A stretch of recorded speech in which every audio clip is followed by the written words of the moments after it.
Hello to all of my Optimizer readers and listeners. Today's episode is going to be just a little bit different in that I am not the host, I am the guest. This is a recent interview that I did with Michael Bowman on the Success Engineering podcast.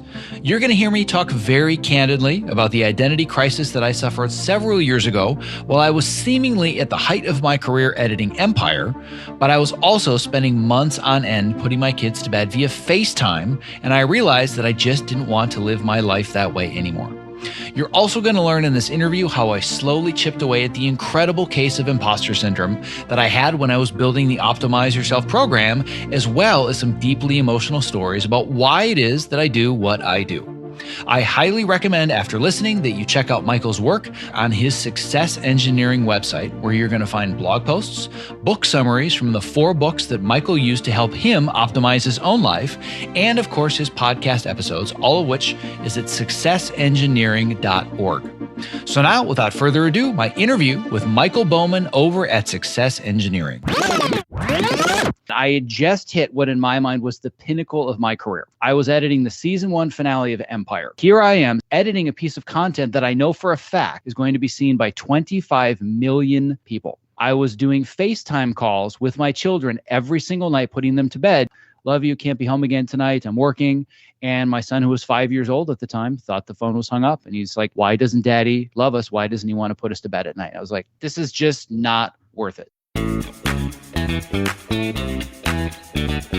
How does our definition of success shape how we live our daily lives? Join me, your host, Michael Bowman, as we learn from some of the top leaders and experts in the world, from CEOs to neuroscientists, Broadway directors, and more, about how to engineer success in every area of our lives. Welcome to Success Engineering. So welcome back to Success Engineering with your host, Michael Bowman. So I have the privilege of having Zack Arnold on. He's actually an award-winning Hollywood film and television editor.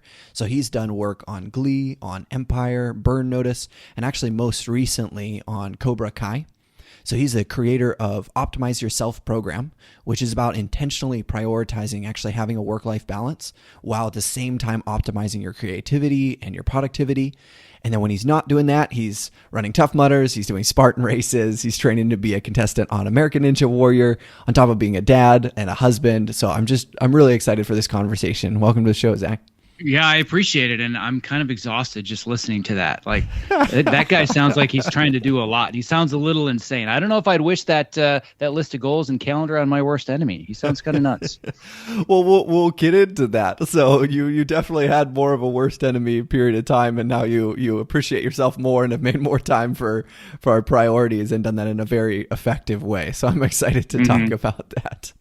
Yeah, me too. So I'm gonna dive in. I'm not gonna hold back here. We're gonna go straight to the punch. I want to talk about a quote, or essentially a quote from one of your kids that basically just said, at a certain point in your life, your kid goes, "Why doesn't Daddy want to be home to put us to bed at night, and why doesn't he love us?" And I want you to kind of unpack that and give the background of what got you up into that point. So we're going to start with easy, the softball question. Just the softball. Yep. I love it. All right, yeah, let's just, you're like me. Let's just dive right in. Give us a little bit of your background. Where did you grow up? It's like, so tell me about the deepest, darkest moment of your entire career where you had a horrible identity crisis. All right, let's go. Let's get started. Here we are. So yes, to kind of clarify and give a little bit of context to this, it was give or take about 5 or 6 years ago. And I had just hit what in my mind was the pinnacle of my career. I had spent, give or take, about 15 years really busting my hump, trying to make it and climb the ladder from the bottom to the top in the editorial world in both feature films and television in Hollywood. I originally came from a farm on northern Wisconsin. So there was never any illusion in my mind that Hollywood was even like a real thing or a job. It was like, wait, you can get paid to do that? Movies and TV just existed. They were there. I realized one day that it is actually a craft and it's something that I could do for a living. Came out to LA and worked as hard as I could to bring me to the point where, give or take 15 years later, I was editing the season 1 finale of Empire. And for those that might not be familiar with the show, that's fine. But essentially, season 1 of Empire was breaking decades worth of ratings records. And it was a giant cultural phenomenon. It was on every entertainment magazine. It was in New York Times and everywhere. People were like, where did this show come from? It was the biggest network show in years. And here I am sitting in a small, dark room with no windows, editing a piece of content that I know for a fact in less than 2 weeks is going to be seen by 25 million people. Wow. To somebody that was editing wedding videos and bar mitzvahs when he was a teenager, like that's the definition of success, is it not? Like right. I've quote unquote made it. It doesn't get any better than that, and I'm the man. Simultaneously, I was doing FaceTime calls with my children every single night, putting them to bed, because in Hollywood, you don't work 8, 9, 10-hour days. Like your minimum is a 12-hour day if things are kind of slow, and you put in more than that, nights and weekends, to be able to meet the absolutely insane deadlines and pressure that they put upon us. So I just routinely put my kids to bed via FaceTime every single night. And the quote that you alluded to happened after my wife thought she had hung up the phone. I was sitting there saying, hey guys, love you, can't be home again tonight, I'm working. And my son, who was 5 years old at the time, thought the phone was hung up. And he's like, why doesn't daddy love us? Why doesn't he want to put us to bed at night? I was like, I'm out. That's it. Like, this is just not worth it. And I literally had an identity crisis. The problem being, I spent my entire, not only adult life, but much of my youth, from the time I was 9 years old, with only one identity in my mind. I am going to be the best film editor of all time. I'm going to rise to the ranks and I'm going to win all the Oscars. And this is who I am and what I do. And the realization I came to is, I don't want to live my life this way for the next 30 years. It's no longer worth the payoff that I see at the end of the road. But I have nothing else that I can do to support my family. And how can I continue doing something to support my family that doesn't support my family? That was a horrible catch-22 that I was in the middle of, and it basically caused a complete and total breakdown. Realizing that this was my definition of success at the time, and I felt like a complete and total failure, because having 25 million people watch my work was completely empty, knowing that my family felt neglected. And that was the beginning of a journey that led me to being an entrepreneur and finding a way to start doing all the things you've talked about balancing, of which I know we'll get a lot more into.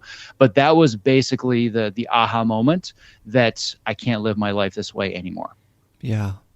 And I really want to, dive into that a little bit more. First off, I appreciate you, being willing to share it. I can't imagine, I have a 4-year-old and a 1.5-year-old. And so same kind of thing, thinking about that. If my 4-year-old were to say that, how just devastating that is. And like you talked about, there's just a direct dichotomy, a direct comparison between, like, I have all of this, 25 million people viewing the content that I'm creating, that, I'm making beautiful and just, fascinating. And then my son is like, why doesn't he love me? Like, why doesn't he want to put us to bed at night? And this is nothing. Like, on that scale, it's nothing. Yeah. And the toughest thing about it took me years to really dig in and figure this out, but it led to so much depression and anxiety and self-loathing. And I realized that ultimately what was happening, what was consuming me inside, was guilt. And I couldn't figure out where the guilt was coming from. And I realized it was a misalignment between my perceived identity and my actual identity, which is where the identity crisis came from. My identity in my own mind was, I am a great and present and supportive father and husband. That's who I was. And at that moment was a reflection in the mirror of, oh, I'm actually not all of the things that I think that I am. And that was a really tough realization. And I didn't realize it at the moment. But after having done extensive work through personal development, professional development, therapy, I realized that what was consuming me inside was the guilt of me thinking I was a present and supportive father and husband, and I wasn't. That was the hardest part, was to come to that realization and accept it and take responsibility for it and then make changes. Can you talk about that journey of how you went from that point to later on even becoming aware of that difference there, and between the perceived reality and the actual reality, and some of the things that you did to work to uncover that? Yeah, I mean, it was a combination of diving into a lot of personal development books at first, and then listening to a bunch of podcasts. I was just kind of going all over the podcast circuit, listening to all the experts, and getting into people like Tony Robbins and Brendon Burchard and all these people that were working through this stuff. And I went to a couple of events and started to dig a little bit deeper into some of that. And then ultimately, I went into psychoanalysis to really understand how is it that I'm wired. Like, why am I wired the way that I am, driven so much towards success? And then what I realized, and this is something we can maybe go into or not. I don't know how deep or dark a hole this might be, and maybe it fits in perfectly to what you talk about on your show. But I realized that my ultimate fear was not failing. My ultimate fear was succeeding at something big. So I had this identity that I had to keep working and working towards something, but ultimately I didn't deserve it. So there was some self-sabotage that was holding me back from really achieving the things that I wanted to. And without, going through my entire history and, regurgitating 20 sessions that I did, it came back to the relationship that I had with my parents and growing up and the models that I had seen. And I was more afraid of succeeding than failing. And that was really holding me back and causing all of these issues with anxiety and guilt and depression. And once I figured that out, that's when things started to change. And I realized I don't have to be just this one thing. I had to eliminate the identity of the only version of success for me. If I can say at the end of my life that I have, quote unquote, succeeded is an Oscar. It took me a long time to accept that. Now I could give two you-know-whats. I could care less if I win awards. But the version of me 5 or 10 years ago would think that was crazy because it was all about that. Mm-hmm. But it was ultimately realizing that there were a lot of things that I was doing to hold myself back from being successful because I actually feared that more. Mm. So what was that, like one moment, you said there was 20 sessions and then you came to that realization. Was that a pretty dramatic shift, or what did you start doing after that point to take out some of those barriers that you had limiting your success, or be more accepting of where you were, where you wanted to be? Yeah, so I think that ultimately with any kind of major change, it's not going to happen overnight. What happened with my son that night during the FaceTime call, that was the instigator, right? That was the spark that lit the fire. But it's not like all of a sudden I woke up the next morning and I'm like, ooh, I'm having an identity crisis. And I feel really guilty about the fact that my identities are in misalignment with who I think I am versus who I actually am. And I really have misaligned visions of where that didn't happen the next morning. It took years for me to be able to talk about it and package it concisely. But what I was dealing with ultimately is something I know that a lot of entrepreneurs deal with. I mean, I would guess that pretty much all of them do. And the creative professionals that I work with, they all deal with the same thing. It's imposter syndrome. Mm-hmm. Right. So when I was at that moment with Empire, I hadn't built any kind of a business yet, but I was playing business. I had a podcast. I'd been doing it for a couple of years and wasn't making any money. But it was a fun little hobby where I was introducing some of the strategies that I was using as an editor to stay more active and fit. Because everybody used to say, like, how are you staying so healthy when you work so many long hours? And, I talked about my standing desk and my treadmill desk, and, I would run a Spartan race, and it just kind of became this fun thing that kind of turned into a real thing, and it really took on in my industry. But then all of a sudden, when I realized that I had to make a major change, well, maybe it's time for me to turn this into a real business and figure out how to monetize it. That's when I hit the biggest wall of imposter syndrome I've ever run into in my life. And frankly, I'd never dealt with it before. I have talked to so many creative professionals, a lot of editors, composers, writers, directors that all feel like, I just don't think I'm good enough to edit the show or write this music or direct this show. I've never experienced that. I've always been confident in my ability to edit and tell stories. It doesn't mean that I know everything. I'm always willing to learn more and grow, but I've always had confidence that I'm good at what I do. As soon as I entered the world of business, oh boy, that did not translate. I realized that I had a gigantic amount of imposter syndrome, which was leading to this fear of success, thinking, again, not going into the deepest, darkest depths because it'll take too long. But really, it came down to, who am I to think that I can make a living and build a successful business? I'm just an editor. I've always worked for other people. I'm just a craftsperson. I'm not one of the big name directors or one of the showrunners. I'm not Steven Spielberg. So who am I to think that I can build my own thing and tell other people how to live their lives in a healthier, more successful way? And the imposter syndrome got so bad that I couldn't write an email to my list.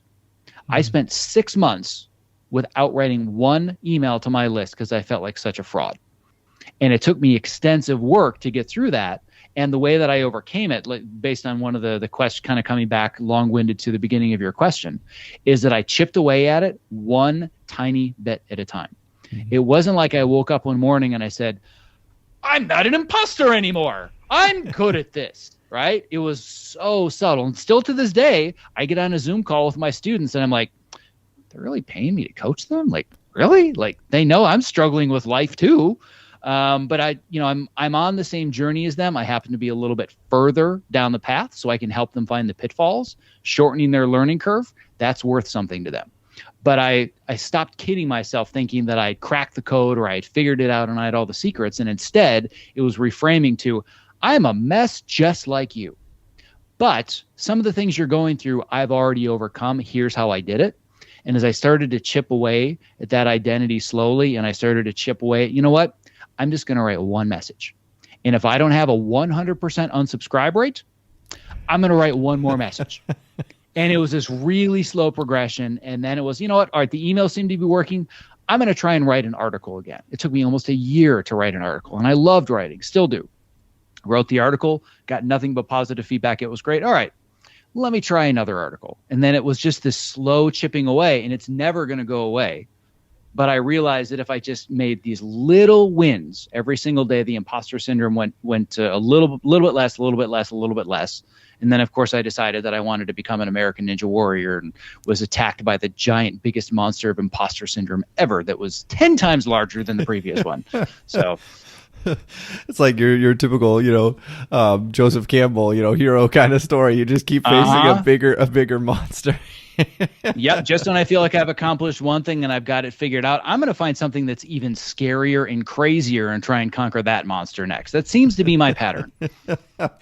Awesome. Well, let's talk about, you gave a really important thing there. So, you have these monsters that you're literally, facing, imposter syndrome, you have, anxiety, you have all this stuff, the stories you're telling about success, things about American Ninja Warrior. But what you did is you were like, I'm going to start and I'm going to do a tiny little thing. So that's really central to kind of your overall philosophy for life right now. Can you talk about, and you can go in whatever area you want, whether it's productivity, whether it's, exercise. I'm fascinated with the exercise to movement. So talk about the all or nothing approach, and then in comparison with just going like, let's just do something and move towards where we want to go. Yeah. So basically what I've discovered, and when I say discovered, I mean discovered for myself, not for the world, because there are many people in the world that already knew this. But when it clicked for me, I realized this is basically the key to being successful in anything in life. It's incrementally choosing something that you can do, but it's harder than the version you can do now that's uncomfortable. And there's a name for this, and I'm sure there are many names for it, but the name that I use, because it's really at the time that it clicked for me, it's what James Clear, the writer of Atomic Habits, he's somebody that I've had on my podcast and devour his content. He's basically, he's on a really big pedestal in my world. I know that he's just a regular guy, but in my head, James Clear, it's a pretty high pedestal, right? But for him, it's called the Goldilocks Rule.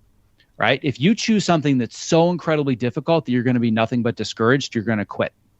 If you also choose something that's too easy, you can accomplish very simply without a lot of discomfort or really having to push yourself into a place that you're not used to, you're also going to quit because it gets boring. So you find the sweet spot, not too hard, not too easy, just right. And for me, it doesn't matter if it's being an entrepreneur, it doesn't matter if it's being an editor, it doesn't matter if it's being a Ninja Warrior. I say, all right, what is it that I can do now? What's the harder version of that I know that I can do it if I really stretch myself?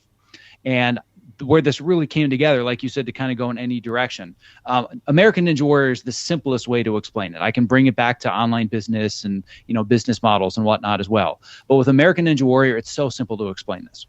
So when I decided at the end of 2017, basically what happened was when I was telling you about the whole identity crisis and everything else, 2017 I call my lost year. Basically a giant chasm of wasted productivity. Other than waking up and going to my job to make sure that my bills were paid and we weren't destitute, I accomplished nothing. That's the year that I couldn't write emails. I didn't build any products. I didn't write any articles. I had this huge gap where I was rebranding my business, and I decided I'm not going to do anything. I'm just going to show up to work, and I'm going to be in the fetal position the rest of the day and tell myself that my family probably doesn't need me anymore. That's 2017 in a nutshell. I came out of that, and I spent, I don't know, must have been maybe November and December of 2017, watching just one season after another, back seasons of American Ninja Warrior, because somebody had introduced it to me. And mind you, I'm watching it over 200 pounds with a bowl of popcorn on my lap with a bunch of Oreos in that bowl. So it's like the perfect image. And I'm watching this, and like, I want to do this. Not like, oh, that would be fun. Like, I want to do this. Like, something is telling me inside that this is for me. It's the exact kind of community of people that I want to be involved with. It's about really stepping outside your comfort zone. It's inspiring people with physical disabilities, mental disabilities, and otherwise. Really briefly, because I have audience all over the world. So can you briefly describe American Ninja Warrior for those of my audience that sure. Know? Yeah, so American Ninja Warrior is basically an advanced obstacle course for elite obstacle course athletes. So at the end of the day, it is a TV show. It's not like a legitimate sport, or at least it wasn't back then. They're starting to build it into a legitimate sport now. And they have it all over the world. They have it in the East. I know that they have like Thailand Ninja Warrior and Vietnam Ninja Warrior, and I don't know if they have it in China or not, but I know that they have. Started actually Japan, maybe. Like the idea. Yeah, well, it started in Japan, yes. But they have it all over the world and in most first world countries. But the point is that you're going on these insanely difficult obstacles where a lot of it's grip strength, swinging from one bar to the next in these weird contortionist positions, 15 feet above water.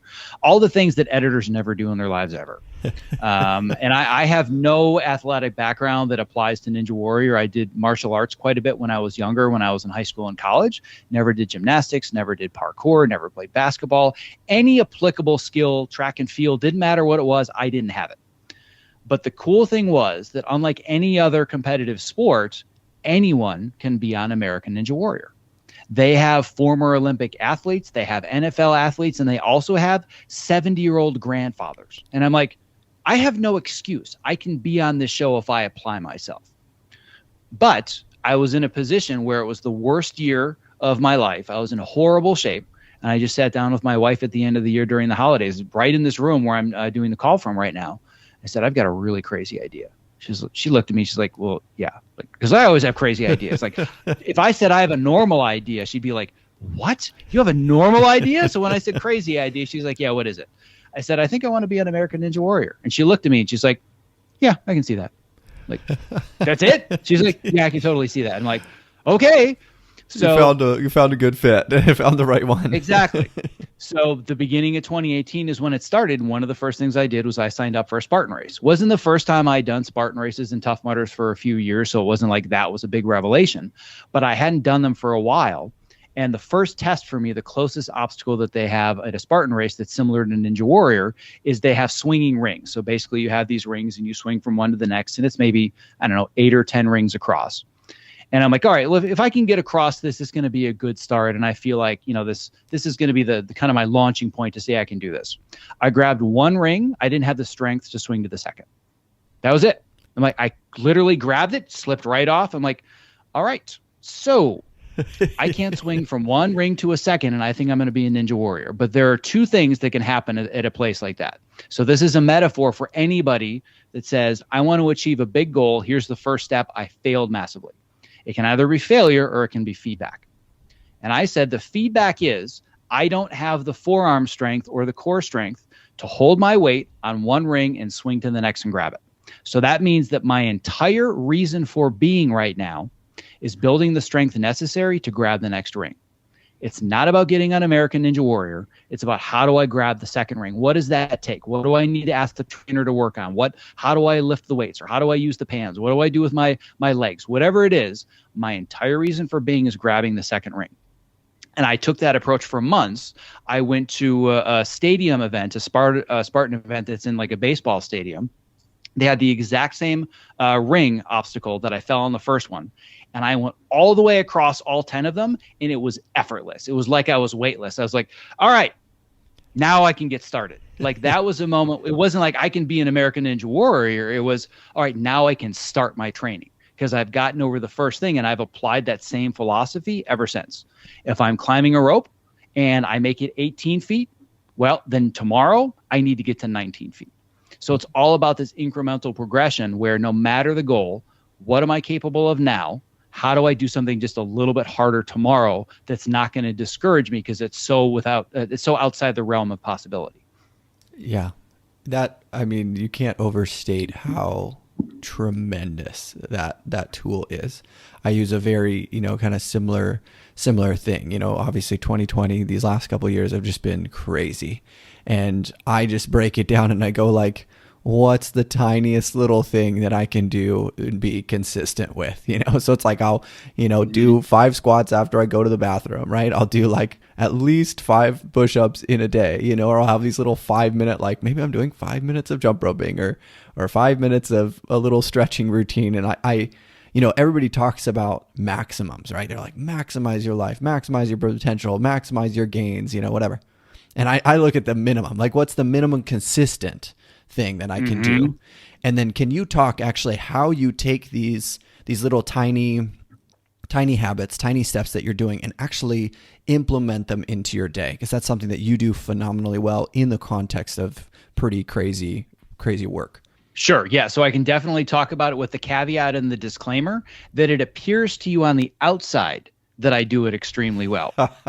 I struggle with this just as much as anybody else. Sure, I put together the plans and I say, here's how to build your routines for being more active and doing this and that. I have entire days where I execute none of it. So I want to set that expectation very clearly. I'm a work in progress just like anybody else. But again, I've been doing it for long enough that what I consider a work in progress, most people would be like, oh my God, I'd love to stay that active throughout the day. But for me, it's always a work in progress. There are days when I'm like, you know what? I'm going to make sure I do X number of push-ups or pull-ups or this or that. And at the end of the day, I'm like, I've done nothing. So setting that expectation.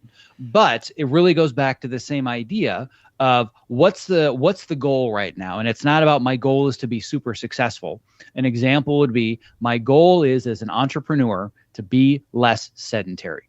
At the end of my day, after 12 hours in front of the computer, writing or selling or coaching, whatever the entrepreneur tasks might be, if you feel like you've been absolutely hit by a Mack truck, one of the biggest reasons is because you're probably not active enough. If you sit all day long and you're sedentary, it destroys your body. And it also, by the way, destroys your ability to be creative and be productive. But you can ask yourself, what is it that I can do? We're going to make it hard, but what is it that I can do? The first place that I always start with my clients is I say, is it too much to be able to take one 15-minute break in the afternoon and walk around the block? They're like, I don't know. I mean, I'm usually pretty busy and it's hard to step away from the desk. And but can you do it? Yeah. Does it make you feel uncomfortable? Yeah.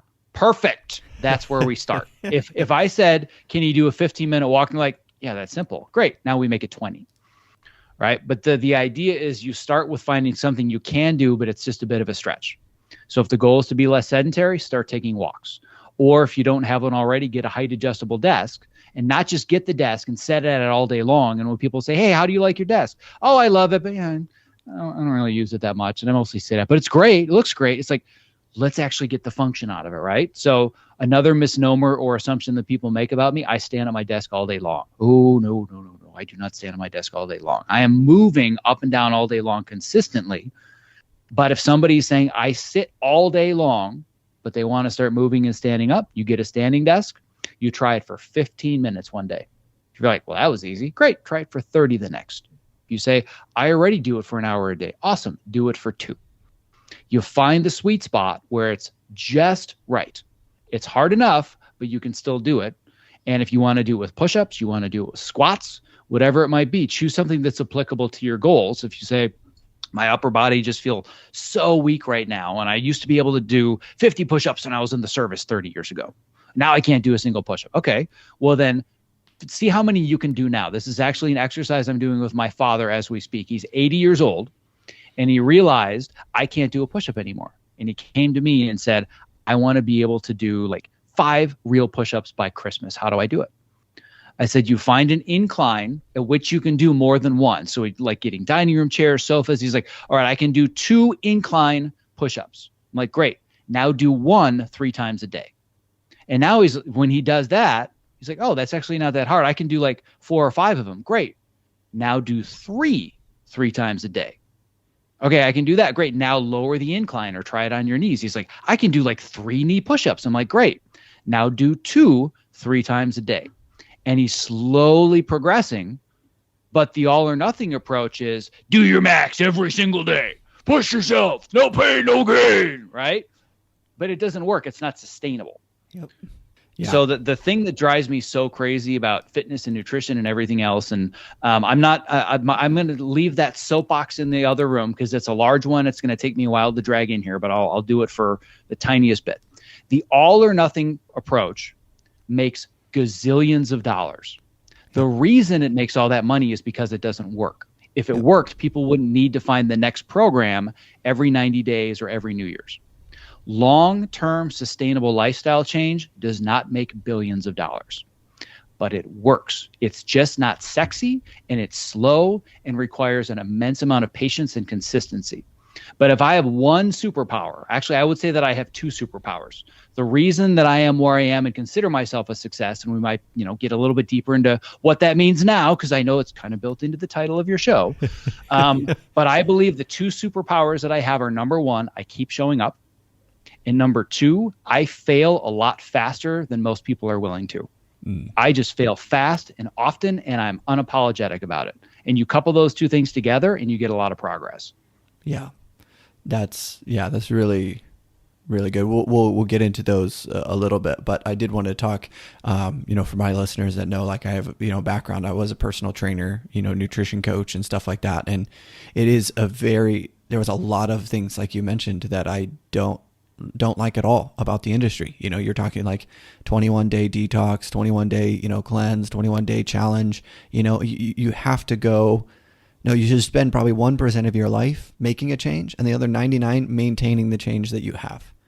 Right? Yeah. So we'll leave the soapbox there as well. But I love what you were talking about, in doing my research, where you talk about shifting from exercise to movement. I think that's really, really important because I do the same thing. I'm always looking in my life going, where is there a tiny opportunity for me to move more? So like even right now, same kind of thing. I'm at a standing desk, like I'll walk. Fortunately, my school for my son is close enough, but we walk to school, and I'm always just going, can I do a little bit more movement during my day? And then the ideal world is like, yes, I also got in a workout, but that's kind of the foundation. And so I really like that approach. So you talked about your 2 superpowers. So let's talk about them a little bit. One you were talking about the ability to be able to fail quickly and learn from it. So essentially have more feedback loops than other people. Is that something that you developed through kind of that process, or is that something you feel like you've always kind of had, that ability to just I go and I fail a ton and I don't really care how I look doing it? Oh no, my friend. I am a recovering perfectionist. I spent the majority of my life not putting myself out there unless I knew I could be the best from day one. And there was a lot of fear behind that of not being the best. It's just ingrained in me. It's part of my core being that I personally can't accept less than being the best. And I'm not saying that's a good thing, but that's part of who I am. And I've had to unwire that and find ways to manage it.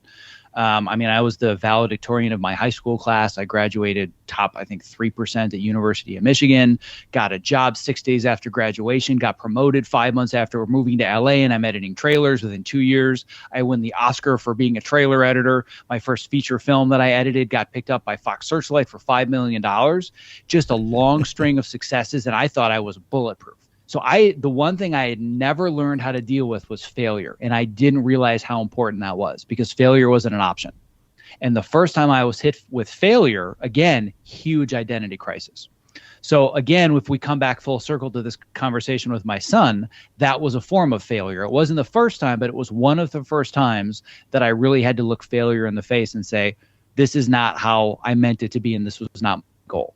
But since then, what I've realized is that the secret to success is not that you're great at everything. It's that you just fail as fast as humanly possible, and you try things over and over and over, and you can't be afraid to fail publicly. That's why I wouldn't write a sales email. That's why I wouldn't do any launches or write an article, because I wasn't willing to put myself out there and fail. As soon as I embraced that, you know what? If I get a huge unsubscribe rate on this one email, or this launch that I do, this product is a disaster, awesome. Now I've got data.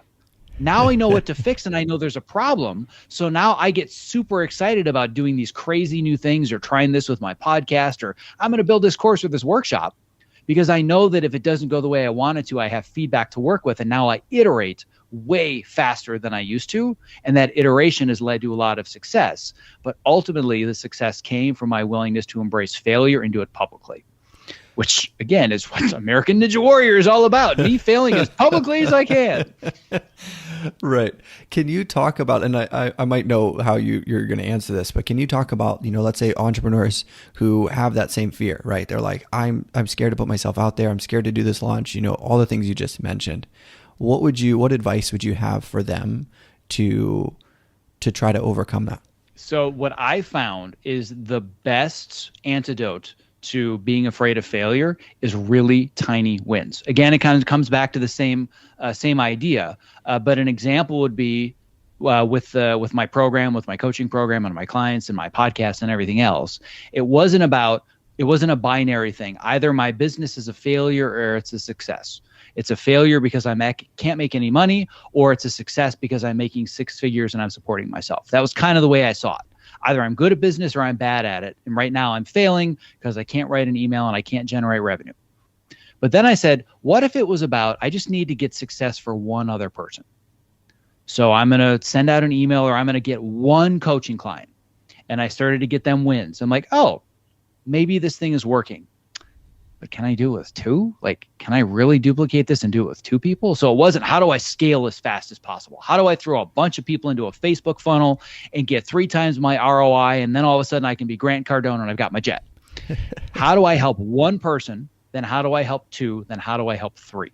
So I started my private coaching practice, developing my materials, knowing that it was all very much in beta, and I was workshopping it and letting my students know this is all new and I want to workshop it with you. But then they were getting tremendous success, and slowly, one step at a time, it started to chip away at the imposter syndrome and the fact that, I'm not succeeding huge, but this isn't really a failure. It's just, it's slow incremental progress with little failures along the way, which again, to me, failure is now feedback. So then all of a sudden it was, well, this is crazy. If I've got 3 clients, what if I put like 4 of them on the same call? In like a group? No way I could ever help 4 people at once. That's insane.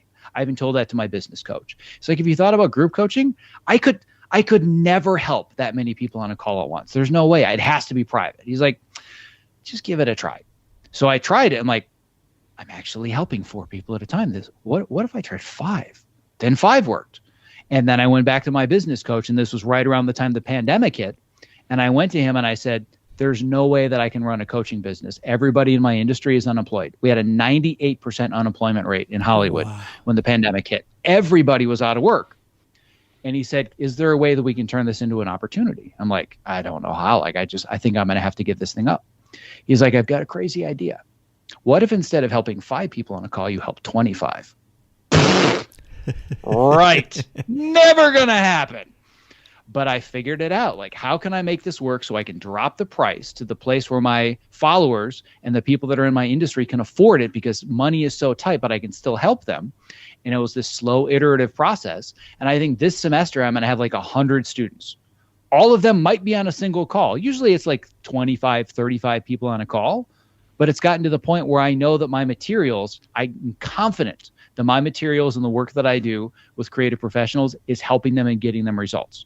So when I send a sales email, it's not, oh God, I'm being salesy, or I'm such a marketer and I don't want to bother these people. It's, I know that instead of just statistics and open rates on the other end of that email, there are real people, some of which are going to read this and say, oh my God, this is me, and I think this might help. That's what drives me to overcome the imposter syndrome. And now that I'm looking at having 100 students in the program and 30 or 40 on a call, it's like, all right, how do we double it? right? So, but it's always within the realm of little tiny increments. So it's not just a matter of let's scale and throw a bunch of gasoline on the fire. It's let's use an eyedropper of gasoline, just little bits here and there, and make sure that we can manage it and we can contain it. But the fact that I was terrified to have 5 people on a group coaching call is laughable to me now. But the amount of fear that I felt about trying it, it just seemed impossible. But again, it was this small, tiny, incremental progress. Yeah.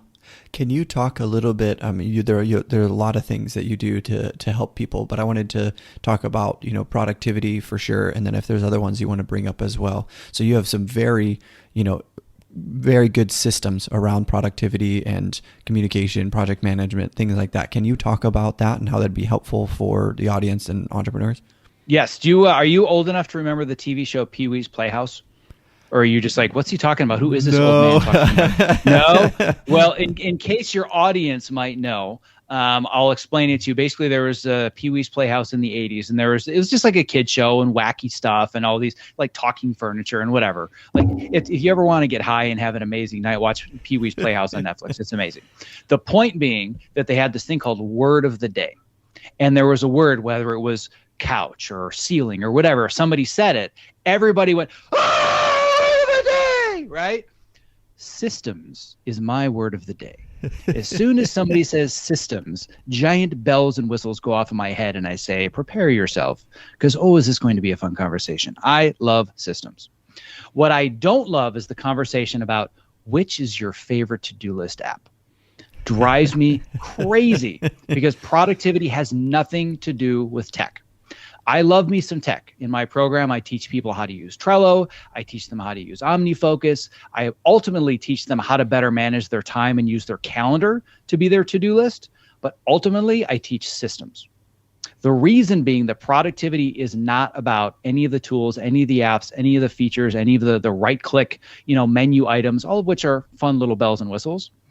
What I've discovered, and again, my discovery, I discovered it for the world. I'm not the Christopher Columbus of productivity, but what I discovered for myself that I'm now helping other people discover is that productivity is ultimately about having the confidence that what you're doing next is what you're supposed to be doing. So in my class, specifically my Focus Yourself class, the first 6 weeks, we don't even talk about calendars or Trello or productivity or how all these systems work. We just talk about what are your goals? Why are you pursuing them? Like, what's the deeper why? And what's everything that's standing in the way of your goals? What are the obstacles? Because if you can't identify what to prioritize and what to do next and how it applies to things that actually fulfill you, you're just going to sit around all day long and say, I know I need to send this email, or I know I'm supposed to brush up my resume, or I should write this blog post, but I just can't get myself to do it.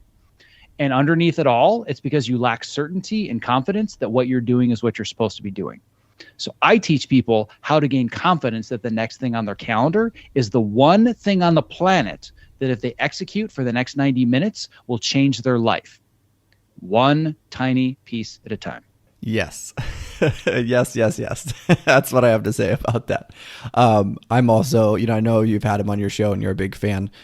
David Allen's Getting Things Done approach. Oh yes, that's a foundation of the productivity side of my program. Yeah, I teach that in depth, but again, in an 8-module program, that's module 5. That's not module 1. There's 4 modules getting into the deep psychology of why don't I believe in myself? Why don't I want to do these things? What are my limiting beliefs? Now that all that crap is out of my head, all right, now let's get some things done. So it's a huge part of it, but it's not the first part. That's where most people start. I need to be productive, so I need to get things done, and I need to do the capture process, and then I need to sort it into lists, and it's all organized. Here's what I'm supposed to do next. Why don't I want to do this? I did the system. I did what he told. Why don't I want to do this? It's because you don't have the confidence. It's what's going to move your life forwards. That's what you're lacking. Can you give just a couple questions that entrepreneurs could potentially think about to help with those limiting beliefs? Just things that they can mull around in their head to go like, why do I do this? Why do I want to do this? Or why don't I want to do this? What are the limiting things around this? The first thing that I would think about is what started it all. Right? When I had this conversation with entrepreneurs or creatives, yeah, we talk about the process and the journey. I met this person and they opened this door and I got hired on this job. But ultimately, there was some inciting event. There was something that happened where a light switch went on and you said, this is how I want to spend my time and spend my life. So I say come back to that. Remember where that passion came from first. And then really think about what is driving me to continue doing this. Maybe it's just because at one time I realized that things are tough and it's the pandemic, and I read online that you can get some passive income and you can have some affiliates and start a website and, you know, sell some products and you can make some money. I've done that for a while and I've created the cushion, but it's not really something I enjoy. So now that I've achieved the objective of making sure I have a safety net during a pandemic, why am I really doing it? Oh, well, maybe I don't need to do it anymore, even though I feel like it's just something it's a rut that I'm stuck in, right? As opposed to, like for me with this program, for example, there have been so many times that I've said, yeah, no, this is hard. I think I'm going to quit. I'm just done. Like, I've got a good job as a film editor. I've got plenty of financial security. Why do I put myself what I do every single day as an entrepreneur? And then I realized that it's twofold, one of which is the freedom it affords me to manage my own time so I can align with my identity as a present father and a present husband, being able to be supportive to my family. But then number two, every time that I've said I quit and I don't want to do this anymore, I get an email from somebody and they tell me how this podcast or this article, whatever the content is, it's almost always something free, by the way. It's nothing paid. And they say, I was ready to give up. And I realized by looking at this thing or this strategy or this idea you talked about that I'm worth more than I think, and I really need to continue pursuing my dream. And I'm like, damn it. I was just going to quit. Why did you have to do that to me? So for me, it's about this deeper need of sharing the things that I've overcome so I can help other people overcome the same thing. And ultimately, if we have a few extra minutes to really like peel the layers of the onion to the center, where it all started, I can tell you the exact moment all of this started. So if you can allow me to digress and do a little bit deeper story, Absolutely. If we really want to understand the word why, it goes back to the first day of my senior year of college. I was in a film production class, knowing that I was going to move out to LA and I was going to be an editor and a filmmaker and I was going to do all this. That was the path. And enrolled, and when I say rolled, I mean literally enrolled a student that looked like he was completely, totally paralyzed. Like you could tell that there was no physical movement and he was in fact quadriplegic.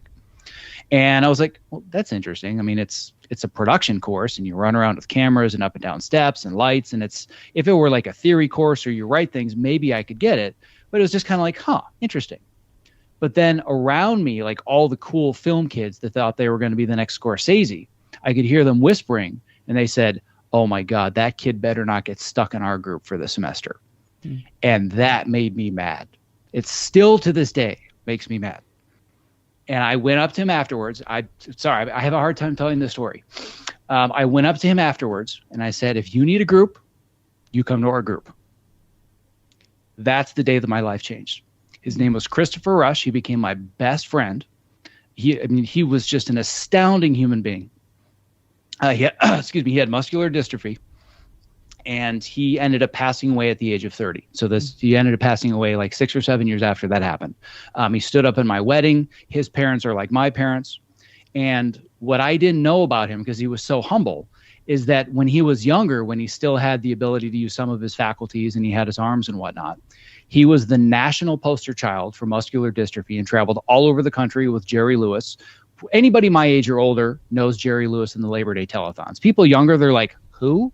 But for anybody old enough, they realize what a big deal that was. I mean, TV networks shut down for the weekend for Jerry Lewis and his Labor Day telethons. Chris was the face of that. He also was the manager of his basketball team. He was also the very first quadriplegic to ever be licensed to be a scuba diver. Wow. And he also earned a law degree. Now, just imagine not having the use of your hands, going through law school, having somebody else turn the pages for you, take notes, and write your exams. Shoot me in the face. Oh my gosh. I can't even imagine, but he thrived in those situations. And I discovered almost all of this at his passing. And I said, I need to make a film and I need to share his story. And what I also discovered at his funeral is that he had this motivational program that he was in the beginning stages of developing. It was called the Go Far program. It stood for goals, obstacles, focus, act, and review. And at the time, I didn't really understand the brilliance of it. But over the last 10 years, I built my entire life and my curriculum around those 5 steps, like basically the curriculum that I teach and Focus Yourself and everything else that I do. But the deeper why is he helped me realize that so many people focus on the things they are not capable of. And he always said, don't worry about the things you can't do. Focus on the things that you can do. And first of all, it makes you feel like a real asshole. Wow, you're right. I do kind of focus on all the things that I don't have. And maybe I need to focus on the things that I do. So now every time I think about quitting or I get upset about a poor conversion rate or a launch or whatever, I'm like, it's just feedback, man. Like it's just me trying to help other people figure out what is it that you're truly capable of. And it's just another step in the journey. But if this guy at the age of 14 years old with no use of his arms or his legs said, weight me down and throw me in the ocean, woohoo! Like, how much ability to overcome fear must you have to be willing to do that and put that kind of trust in other people? Mm-hmm. So I just think about that every time. I'm like, yeah, this is hard. This is uncomfortable, because I know the impact that he had on me, and I know the impact he was not allowed to have on more people. So I now see it as my duty and my mission to share his story and his work and expand upon it so that other people can realize I'm worth more and I'm capable of a lot more than I thought. Mm-hmm. Yeah, that's extraordinary. There's somebody that I think you'd really like. I had a guest on the show. He used to play rugby and then got paralyzed from the neck down. He wrote a book called The Big Little Things, but it's all about appreciating the little things. And now he became a mouth artist. It's actually pretty incredible. I'm pretty thankful for his accident too. He's like, my life, I'm happier now than I would have been otherwise, which is pretty, yeah, isn't that amazing? It's all about perspective. It really is. It really is. It determines everything. The stories we tell, what we're doing in our mind, it does. So, what you have, I mean, is just incredible. You're helping lots of people. Where can people go to connect up with that and get a hold of you? Yeah, so my website is just optimizeyourself.me. I've got a whole bunch of other free guides. They can join my newsletter. I know that we talked about the hero's journey. I actually have a whole 5-day email series where I talk about how to start your own hero's journey and how to embark upon it. If they want to get, I have a 50-page ultimate guide called The Ultimate Guide to Optimizing Your Creativity, which has nothing to do with being an entrepreneur or business. It has to do with I'm sitting in front of a computer and I need to generate ideas and solve problems. How can I do that better? How can I move more? How can I eat better? How can I be more productive? How do I sleep? Right? How do I maximize my creativity? If they want that, they just go to optimizeyourself.me/ultimate guide. Yeah, and they could check out your podcast as well, Optimize Yourself. Yep, just optimize yourself anywhere that podcasts are distributed. Absolutely. Thank you so much for your time. This is, just tremendously helpful. I really appreciate your honesty, being willing to share, the depth of your story and, where you're at right now. It's amazing and it's real. So I really appreciate that. Yep. And I very much appreciate the opportunity to share it. So it means a lot to me that you had me on today. Thank you. Absolutely.